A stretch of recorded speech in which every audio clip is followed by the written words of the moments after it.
On a crisp autumn morning outside the New York County Supreme Court, the cameras weren't just focused on the billionaire Conrad Beaumont, a man who could buy and sell entire city blocks before breakfast. They were focused on two women. One, a stunning young woman named Sloane Parker, stood waiting by a black Escalade, her face a perfect mask of anxious hope. She was the mistress, the future Mrs. Beaumont, waiting for her man to be free. The other, Genevieve Beaumont, the current wife, was already inside. Everyone expected her to walk out with a respectable pre-negotiated settlement. The tabloids had called it a done deal. But what happened in that courtroom wasn't a settlement. It was a slaughter. A story of a woman who was forgotten, underestimated, and ultimately a queen who took back her entire kingdom. The air outside the New York County Supreme Court on Center Street was electric, a toxic cocktail of media frenzy and raw high-stakes capitalism. It was less a legal proceeding and more a public coronation or perhaps an execution. At the center of the storm was Conrad Beaumont, the titan behind Beaumont Global. With a jawline as sharp as his business acumen and a fortune valued at a staggering $18 billion, Conrad was a modern-day king. His empire spanned from futuristic green energy projects in Nevada to gleaming skyscrapers that reshaped the London skyline, and like many kings, he had grown tired of his queen. Waiting on the periphery, a deliberate public statement of her position, was Sloane Parker. Dressed in a cream-colored Bottega Veneta suit that screamed quiet luxury. She was the picture of devoted support. At 28, she was 20 years younger than Genevieve, the woman inside. Sloane was a former VP in Conrad's acquisitions department, a shark in her own right, whose ambition was matched only by her beauty. She had played her cards perfectly, she believed. She had won the man. Now she was simply waiting for the formalities to conclude so she could claim the title that came with him. She checked her phone, ignoring the reporters shouting her name. Any minute now, Conrad would walk out, a free man, and their new life would begin. The prenuptial agreement she'd been assured was ironclad, a relic of a bygone era, designed to protect the king from the very woman who had helped build his throne. Inside Courtroom 42 was a study in contrasts. The room was ornate with dark wood paneling and portraits of stern-faced judges from centuries past. It smelled of old paper and new money. Conrad Beaumont sat beside his lawyer, the notoriously ruthless Walter Finch. Finch was a legal predator, known for shredding witnesses on the stand and reducing complex human lives to bullet points on a settlement offer. Conrad himself looked bored, exuding an aura of invincibility. He occasionally glanced at his Patek Philippe watch, as if this whole affair was an inconvenient delay to a board meeting. He had offered Genevieve $250 million, $250 million. It was in his mind an act of profound generosity. More money than she could ever spend. An easy, clean break. Then there was Genevieve Beaumont. Seated beside her counsel, she was an island of stillness in the turbulent room. At 48, she didn't possess Sloane's youthful fire, but she had something far more potent, an unreadable, almost unnerving composure. Dressed in a simple, elegant navy blue dress, she looked not like a woman on the verge of losing her husband, but like a CEO about to close a deal. Her hair was pulled back, revealing features that were handsome rather than pretty, etched with the fine lines of a life lived with intensity and observation. For 25 years she had been the silent partner, the hostess, the strategist behind the scenes. The world saw her as Mrs. Beaumont, a socialite, an accessory. Conrad saw her as a part of his history he was ready to archive. They were both about to discover how catastrophically wrong they were. The proceedings had been shockingly brief. No long drawn-out testimony, No tearful accusations. Genevieve's lawyer, a sharp, unassuming woman named Veronica Diaz, had presented a single, meticulously organized binder of evidence. Walter Finch had scoffed at it initially. He'd seen it all before: credit card statements, photos of lavish parties, attempts to prove lifestyle. He assumed Diaz was posturing, trying to squeeze a few extra million for her client. "Your Honor," Finch had said, his voice dripping with condescension, "we have a prenuptial agreement, signed by both parties, with full legal counsel on May 12th, 1999. It clearly stipulates a one-time payment of $10 million adjusted for inflation, plus the deed to the Connecticut home. My client's offer of $250 million is over 10 times the legal requirement. It is more than fair. It is magnanimous." Judge Morrison, a woman who had presided over this court for 2 decades and had seen her share of billionaire hubris, peered over her glasses at Veronica Diaz. "Ms. Diaz is your client contesting the validity of this agreement." Diaz stood. She was not a courtroom performer. She spoke in a calm, factual tone that somehow carried more weight than Finch's theatrics. "No, Your Honor. We are not contesting the validity of the prenup. We are here to enforce it. Specifically, Clause 7(b). A ripple of confusion went through Conrad's side of the table. Clause 17(b). He vaguely remembered it. Something boilerplate Finch had told him all those years ago. Something about intellectual contributions. It was meaningless. Clause 17(b). Diaz continued, her voice cutting through the silence. The intellectual property and seed capital addendum. It states that any and all business assets derived directly from intellectual property or foundational seed concepts provided by either party remain the shared property of the partnership, with equity assigned in proportion to the concept's contribution to the final enterprise's valuation. Finch started to laugh, a short barking sound. "Your Honor, this is absurd. Mrs. Beaumont was an art history major. The foundational concept of Beaumont Global was my client's genius. Period." Diaz didn't flinch. She simply opened the binder. "Your Honor, I am about to prove that the entire $18 billion valuation of Beaumont Global, from its flagship Helios Energy project to its real estate division, was derived directly from a foundational seed concept that did not belong to Conrad Beaumont. It belonged to his wife." Conrad stopped looking at his watch. He turned, and for the first time that morning, truly looked at the woman he was divorcing. The serene, placid expression on Genevieve's face was gone. In its place was a look of cold, diamond-hard resolve. It was a look he hadn't seen in 25 years. And in that moment, the king felt the first terrifying tremor of his castle walls beginning to crack.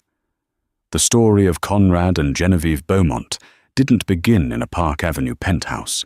It began in a cramped, drafty apartment near Columbia University in 1997. He was a brash MBA student with boundless ambition and a knack for convincing people he was a genius long before he'd had a single brilliant idea.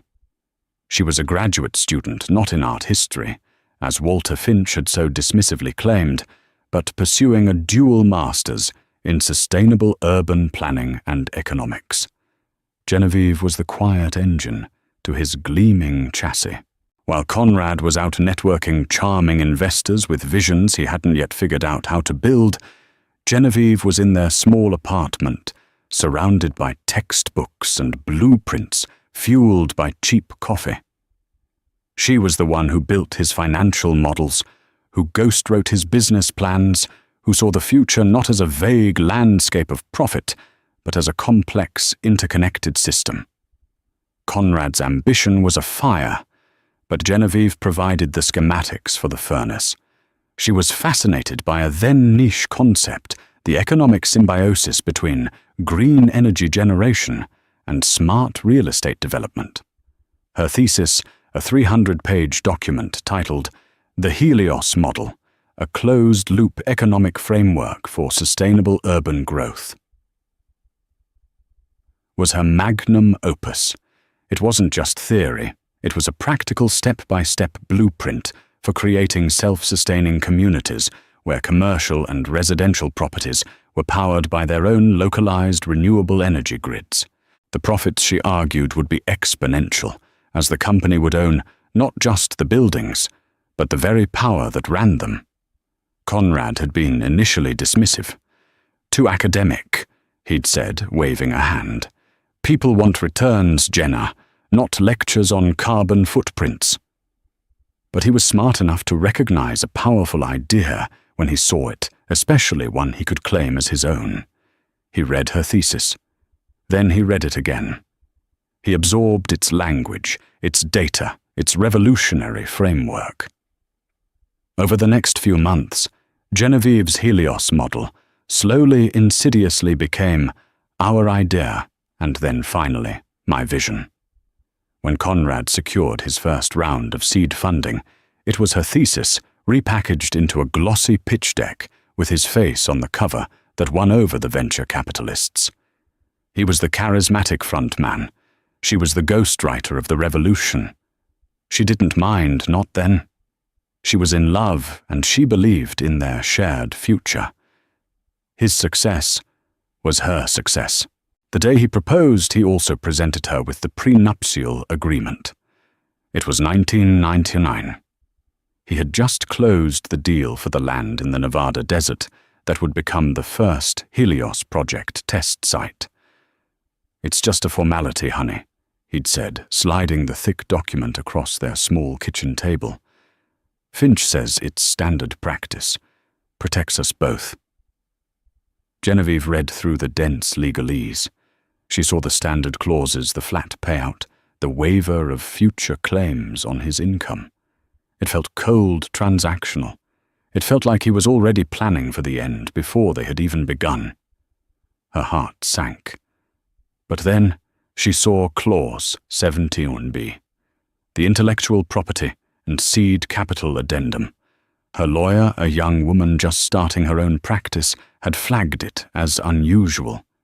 "This clause is oddly specific," her lawyer had warned over the phone. "It's almost like a corporate IP clause, not something for a marriage contract. It's unenforceable without concrete proof of contribution, which is almost impossible to provide in a marriage." But Genevieve insisted it stay. When she discussed it with Conrad, he just laughed. "Finch just throws in everything but the kitchen sink. What intellectual property. Your brilliant recipe for pasta sauce." He was being charming, disarming. He thought it was a joke. Genevieve knew better. She looked him in the eye. "No, Conrad. It's for my ideas, for the Helios model." For a flicker of a second, his smile faltered. A flash of something annoyance, fear, crossed his face. But it was gone as quickly as it came. He leaned in and kissed her. "Of course, honey.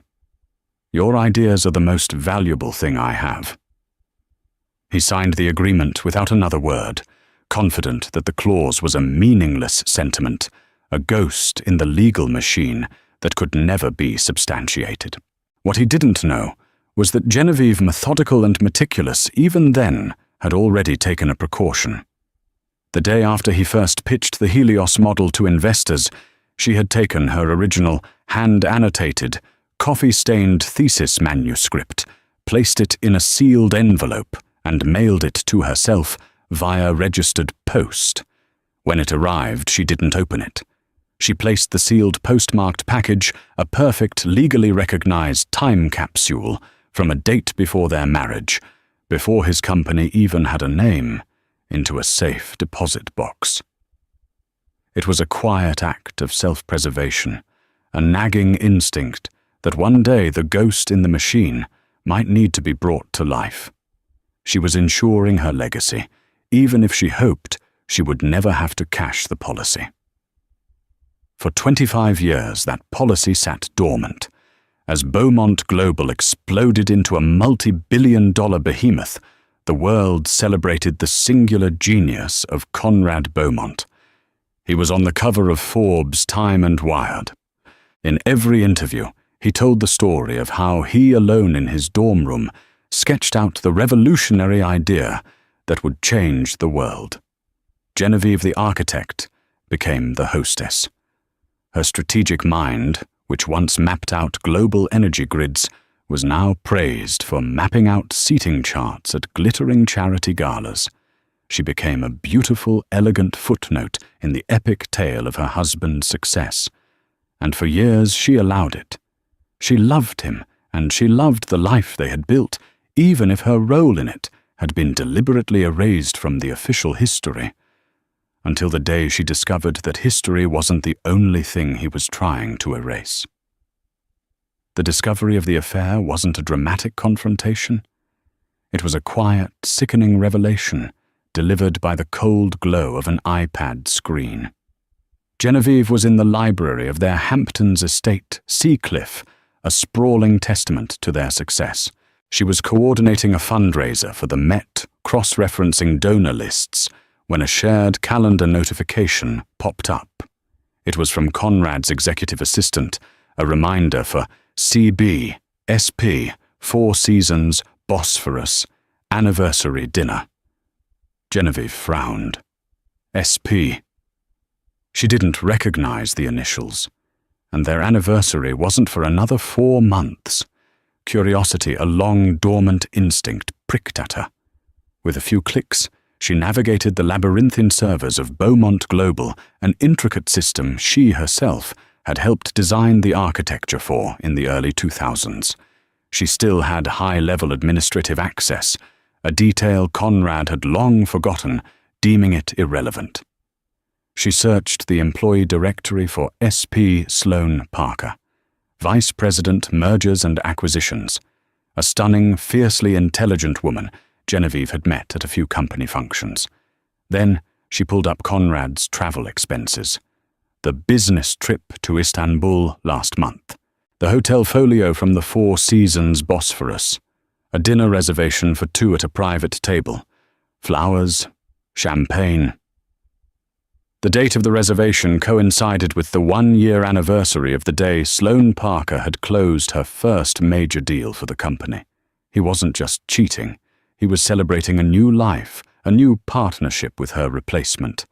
There was no screaming, no throwing of priceless vases.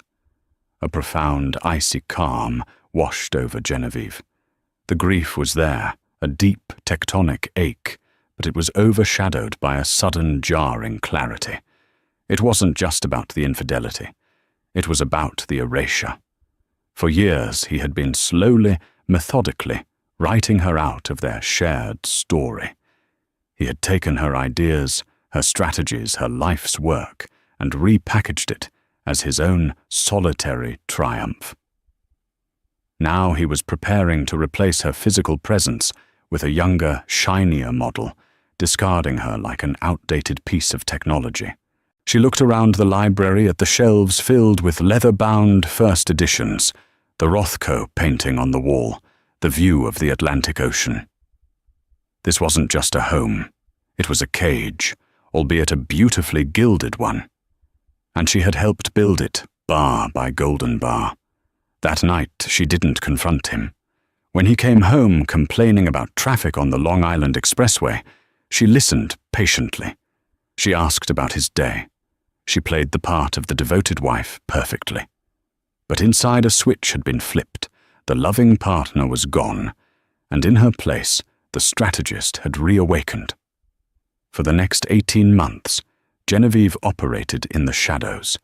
She became a ghost in her own life, observing, collecting, and planning. She used her server access to quietly download 2 decades worth of emails, board meeting minutes, and internal memos. She found the early-stage pitch decks. Conrad had used the ones that plagiarized entire paragraphs from her thesis. She tracked the flow of money, the creation of shell corporations, the way Conrad had systematically leveraged the core Helios concept to expand into every other facet of their empire. Every new building, every acquisition, every stock split, she could trace its lineage directly back to the blueprint she had created in that tiny apartment all those years ago. She hired Veronica Diaz, not from a flashy Manhattan firm, but from a smaller boutique practice known for its ferocious forensic accounting and its focus on complex intellectual property law. Diaz wasn't a celebrity lawyer. She was a giant killer. Their first meeting took place not in an office, but on a bench in Central Park. "He's offering me $250 million to go away quietly," Genevieve said, her voice devoid of emotion. Diaz watched a horse-drawn carriage trot by. "And you don't want it?" It wasn't a question. "That money is an insult," Genevieve replied. "It's a tip. It's what a king gives a retiring servant. He thinks he's buying my silence, my complicity in the lie he's built. I'm not interested in a payout. I want what's mine by right. I want the company." Diaz raised an eyebrow. "The entire company, Genevieve. You signed a prenup. They will paint you as a bitter, greedy trophy wife." "Let them try," Genevieve said. She then handed Diaz a key to a safe deposit box. "Before you decide whether to take my case, I want you to look at something. It's been waiting for 25 years. 2 days later, Diaz called her. The younger lawyer's voice was filled with an awe she rarely displayed. "My God, Genevieve," she said. "You didn't just build a case.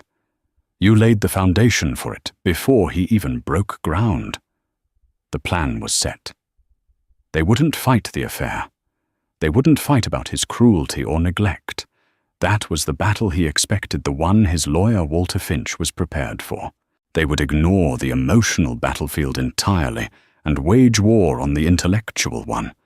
They would let him think it was a simple, sordid divorce until the very last moment. When Conrad finally told her he was leaving her for Sloane, Genevieve feigned a believable, dignified heartbreak. She cried. She spoke of the years they had shared. She made him feel guilty, but ultimately powerful, as if he were making a difficult but necessary choice.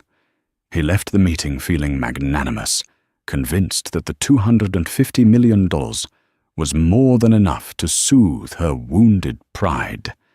He had no idea he wasn't talking to his wife. He was talking to the CEO of the company that would soon bear her name, and she was simply accepting his resignation.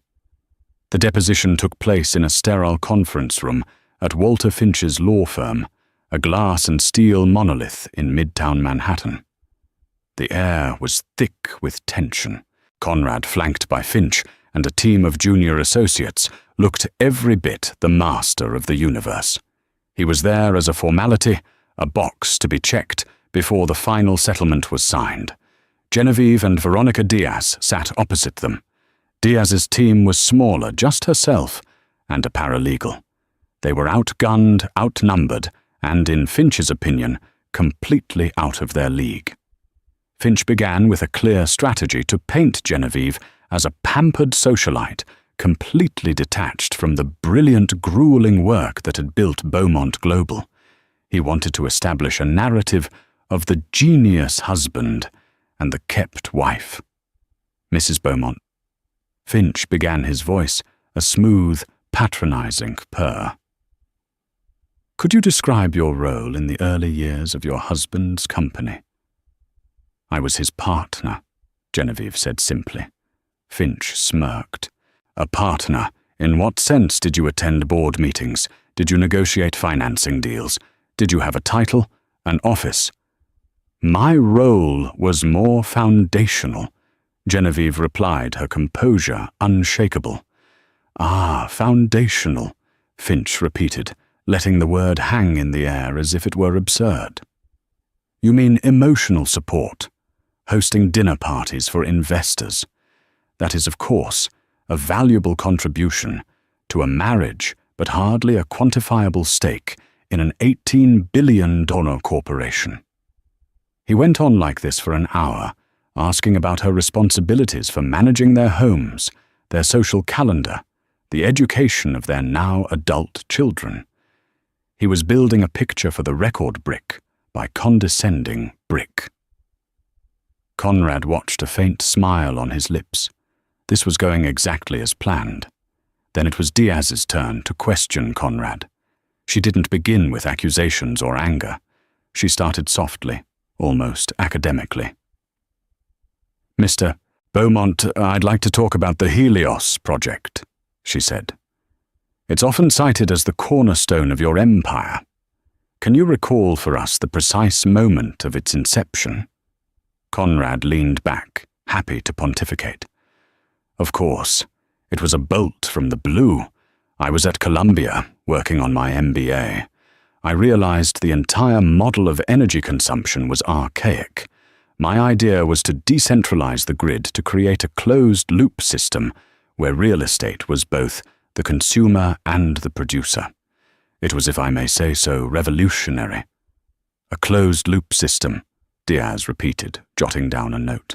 "A fascinating term. And you conceived of this all on your own?" "Yes, entirely," he said, without a hint of hesitation. The lie was so old, so practiced, it had become his truth. "That's remarkable," Diaz said, her tone neutral. "Because the term closed-loop economic framework is the central tenet of a graduate thesis submitted to Columbia's Urban Planning Department in the spring of 1998. Are you familiar with it?" A flicker of annoyance crossed Conrad's face. "I'm not in the habit of reading academic papers. I'm too busy building the future to read about it." This one was titled The Helios Model, a closed-loop economic framework for sustainable urban growth.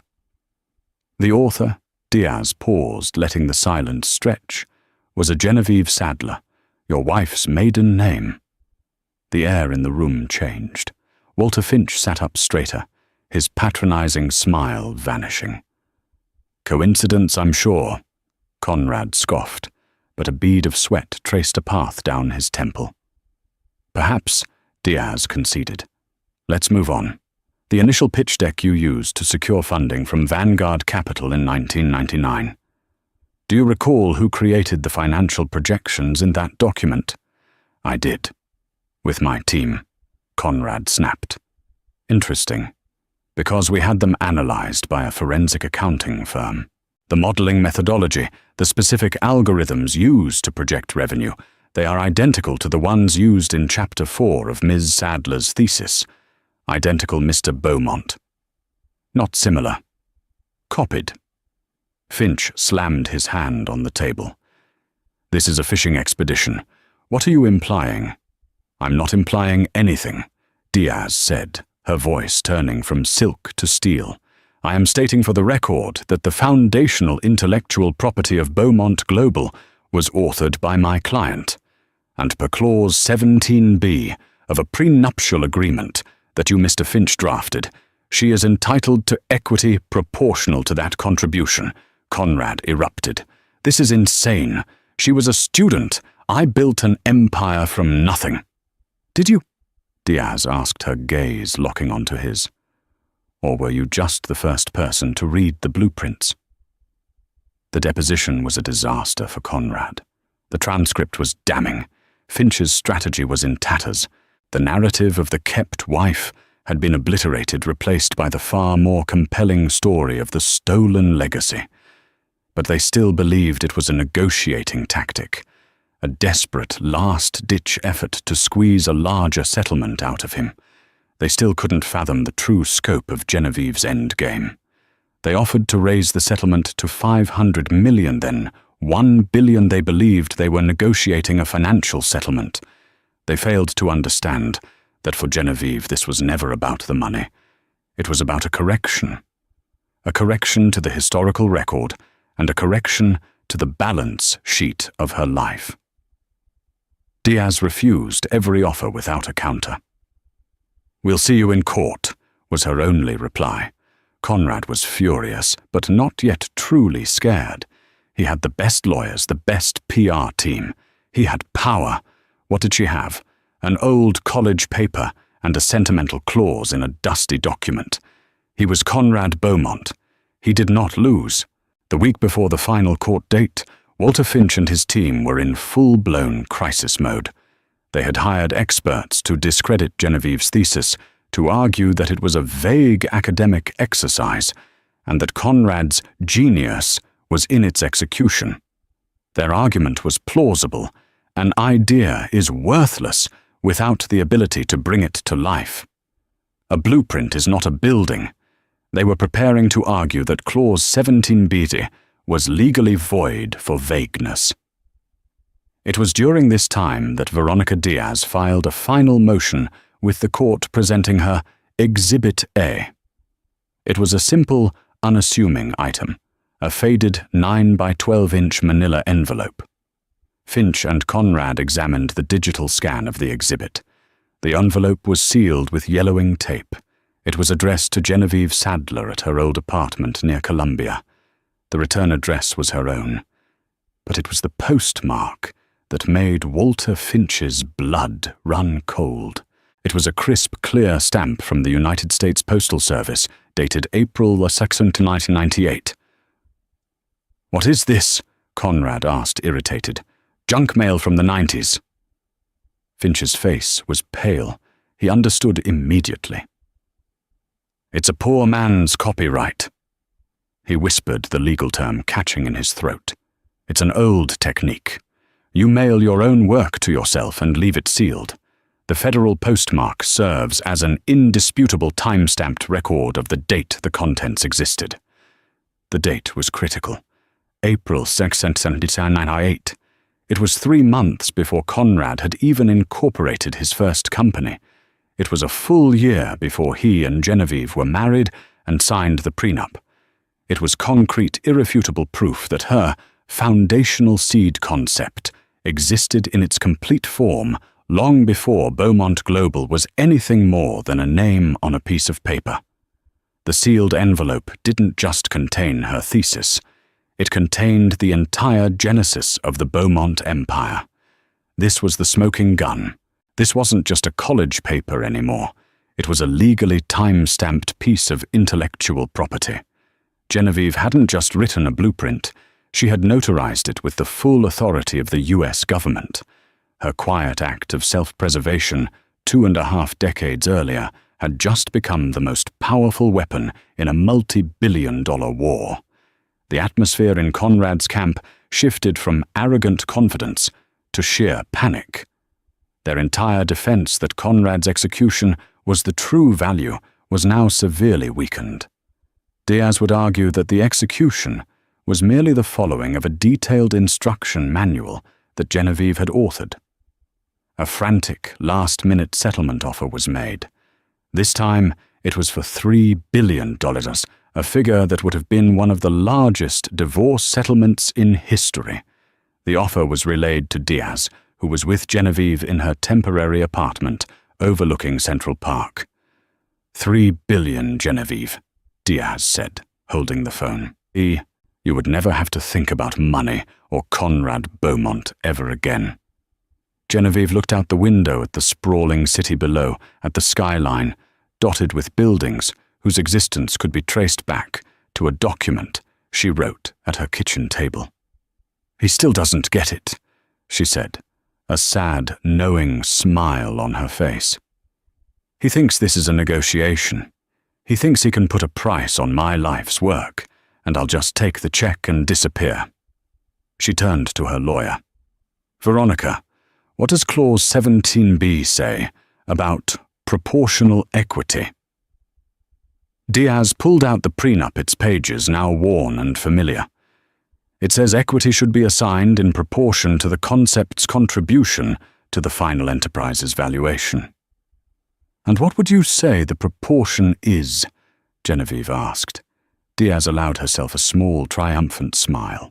"A forensic analysis team from MIT, hired by us, has concluded that 100% of the initial and sustained profitability of the Helios project, which accounts for the vast majority of Beaumont Global's assets, is directly traceable to the proprietary models outlined in your thesis." "So the contribution isn't 10% or 20%, Genevieve mused. "No, Diaz affirmed. "The contribution is everything. The foundation, the entire building rests on it." Genevieve took a deep breath. "Then we're not settling. We are going to court to enforce the contract as it was written. Tell Mr. Finch I will see his client tomorrow morning, and I will be taking my company back." For Conrad, this refusal was the final terrifying confirmation that he had fundamentally misunderstood the woman he had been married to for 25 years. He had mistaken her quietness for weakness, her support for subservience. He had thought he was divorcing a wife, but he was facing a hostile takeover from the company's original founder, and tomorrow she was coming to collect. The final day in court was a spectacle. The media, catching wind of the dramatic turn, packed the gallery. Sloane Parker was outside, a lone vigilante of hope, her confident facade now showing visible cracks as rumors swirled. She had been texting Conrad all morning, but he hadn't responded. Inside, the atmosphere was glacial. Conrad Beaumont looked haggard. The air of invincibility had been stripped away, leaving behind a man who seemed smaller, older. Walter Finch's arguments were desperate, technical, and ultimately hollow. He argued about legal precedent, about the spirit of the law, but he couldn't escape the damning simple clarity of the evidence. Veronica Diaz, in her final statement, was masterful. She didn't raise her voice. She simply connected the dots with devastating precision. "Your Honor," she began, "for 25 years the world has been told a story. The story of a lone male genius, a visionary who created an empire from a bolt from the blue. It's a powerful story. It's also a complete fiction." She gestured towards the sealed, postmarked envelope, now officially entered into evidence and resting on the clerk's desk. "The truth is in that envelope. The truth is that Beaumont Global was not born in a boardroom, but in a university library, from the mind of a brilliant young woman named Genevieve Sadler." She walked the court through the evidence, the verbatim text from the thesis appearing in early business plans. The financial models copied and pasted, the emails from a young Conrad to Genevieve in 1998, asking her to flesh out that solar grid idea for him. "This case," Diaz continued, "is not about punishing infidelity. It is not about marital support. It is about a contract that Mr. Beaumont and his counsel drafted, a contract with a clause 17B, specifically designed to account for this exact scenario. The clause is not ambiguous. It calls for proportional equity, and the evidence shows that the proportion of Genevieve Beaumont's contribution is not a sliver, not a fraction. It is the whole. It is the alpha and the omega of this entire enterprise." She concluded, "Conrad Beaumont was not the architect of Beaumont Global. He was its first employee, and my client, the true founder, is here today to claim her rightful ownership." When she sat down, the courtroom was silent. Judge Morrison looked over the evidence one last time. She adjusted her glasses and looked directly at Conrad. "Mr. Beaumont," she said, her voice sharp and clear, "you have built a considerable empire. The execution and scaling of an idea are not insignificant. However, this court is not here to judge business acumen, but to interpret a legally binding contract." She picked up the prenup. "This document, which you yourself commissioned, contains a clause of extraordinary foresight. Clause 17B is clear. It protects the intellectual capital of the partners. The evidence presented by Ms. Diaz is overwhelming and irrefutable. The foundational seed concept for Beaumont Global was, without question, the intellectual property of Genevieve Beaumont." The judge paused, her words hanging in the air. "The question then is one of proportion. The court-appointed financial forensics experts have concurred with Ms. Diaz's assessment. The core business from which all other ventures grew is the Helios project. Without it, Beaumont Global would not exist in its current form. Therefore, the originating intellectual property cannot be considered a minor contribution. It is the cornerstone. She looked from Conrad to Genevieve. This court has therefore calculated the value of the non-Helios-derived assets, acquisitions, and ventures developed independently in later years. These amount to approximately 30% of the total valuation of Beaumont Global. These will remain in the possession of Mr. Beaumont. Walter Finch visibly relaxed for a split second, thinking he had salvaged something significant. But the judge wasn't finished. The remaining 70%, she declared, her voice ringing with finality, which includes the entirety of the Helios Energy Project, its patents, its infrastructure, and a controlling interest in the parent company. Beaumont Global is deemed to be the direct result of the foundational seed concept provided by Genevieve Beaumont. As per the contract, you both signed this court awards that 70% in assets and equity to her. A collective gasp went through the gallery. It wasn't just a divorce settlement. It was a corporate decapitation. Conrad Beaumont didn't just lose his wife. He had just lost control of his own company. He slumped in his chair as if struck by a physical blow, his face a mask of disbelief. The judge banged her gavel. "This court is adjourned." Genevieve Beaumont stood up. She smoothed down her dress, her expression calm, serene. She hadn't smiled. She hadn't looked triumphant. She simply looked like a woman whose accounts had finally been balanced. She shook Veronica Diaz's hand, nodded respectfully to the judge, and turned to walk out of the courtroom and into her new empire. The heavy wooden doors of Courtroom 42 opened, and the blinding flash of cameras exploded.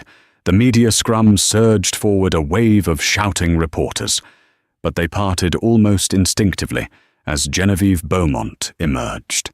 She walked with a quiet confidence that needed no announcement. Her lawyer, Veronica Diaz, was by her side. Down the marble steps by the waiting escalade, Sloane Parker watched the scene unfold. She saw the swarm around Genevieve, not Conrad. Her heart hammered against her ribs. She pulled out her phone, her thumb scrolling frantically through news alerts. And then she saw the headline from the Wall Street Journal's live court feed, "Beaumont Divorce. Stunner wife awarded 70% of empire takes control of Beaumont Global." The phone slipped from her fingers and clattered onto the pavement. 70%. Controlling interest. The words didn't compute. Her entire future, the life she had so carefully curated, the title of the next Mrs. Beaumont, it had all been a fantasy, predicated on a fortune that no longer belonged to the man she was waiting for. As Genevieve descended the steps, her path took her directly past Sloane. For a brief, charged moment, their eyes met. In Genevieve's gaze there was no anger, no pity, no triumph. There was only a calm, dismissive finality, the look one gives a piece of furniture that is no longer part of the decor. She didn't slow her pace. She simply walked past, leaving Sloane standing alone on the sidewalk, a relic of a fallen king's reign. The escalade that was supposed to whisk Sloane and Conrad away to their new life now looked like a hearse. A reporter shoved a microphone in Sloane's face. "Sloane, what's your reaction? Did you know he didn't own his own company?" She was speechless. The man she had bet her entire life on was no longer a billionaire titan.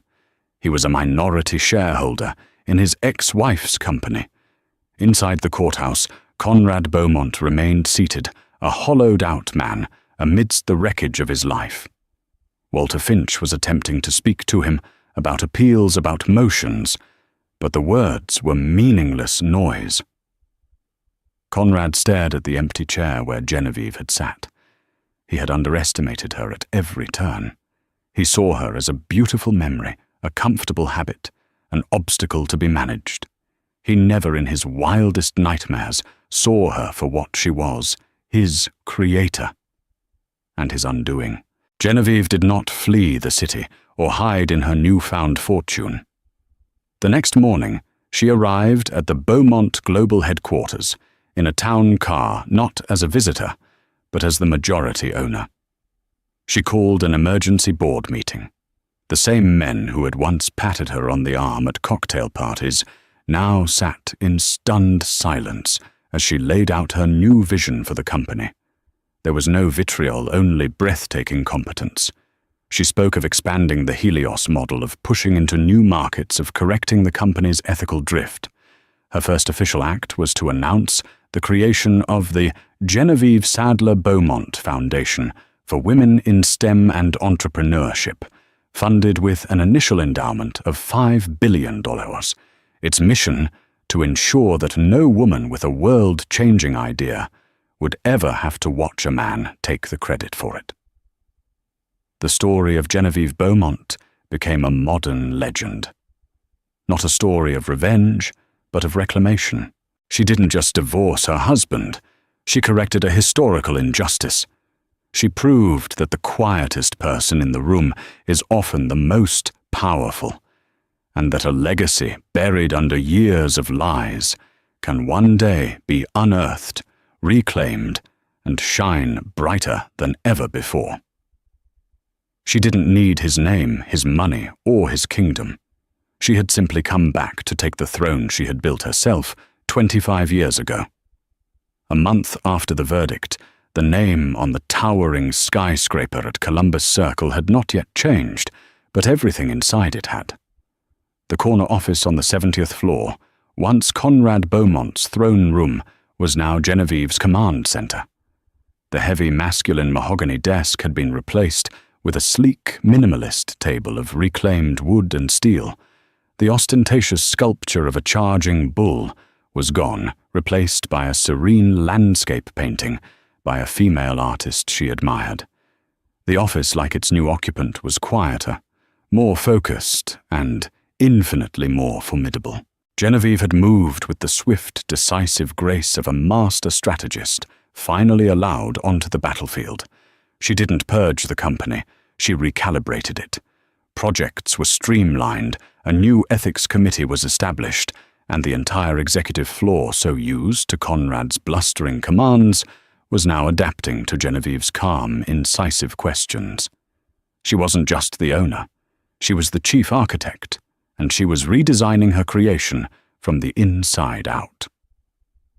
The world watched fascinated. Forbes ran a cover story titled "The Architect," finally giving her the name she had always deserved.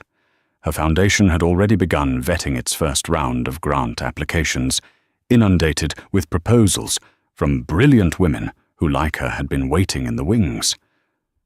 Meanwhile, the ghosts of the old regime were fading. Sloane Parker had vanished from the society pages. A junior reporter for a gossip blog spotted her once having a tense lunch in a mid-range bistro with a corporate headhunter. The Bottega Veneta suit was gone, replaced by a simple blazer. The aura of a future queen had been replaced by the quiet desperation of a disgraced executive looking for a job. She was a footnote, a cautionary tale whispered at cocktail parties about the dangers of betting on the wrong horse. Conrad, however, was not a ghost who would fade quietly. He still possessed a fortune that could buy small countries. His 30% stake was worth over $5 billion, but for a man like Conrad, money was just a way of keeping score. The real prize had always been power legacy and the myth of his own genius. Genevieve hadn't just taken his company, she had taken his story. One crisp afternoon, her executive assistant buzzed. "Ma'am, a Mr. Conrad Beaumont is in the lobby. He doesn't have an appointment, but he's insisting on seeing you." Genevieve looked out at the panoramic view of Central Park, the autumn leaves a blaze of gold and red.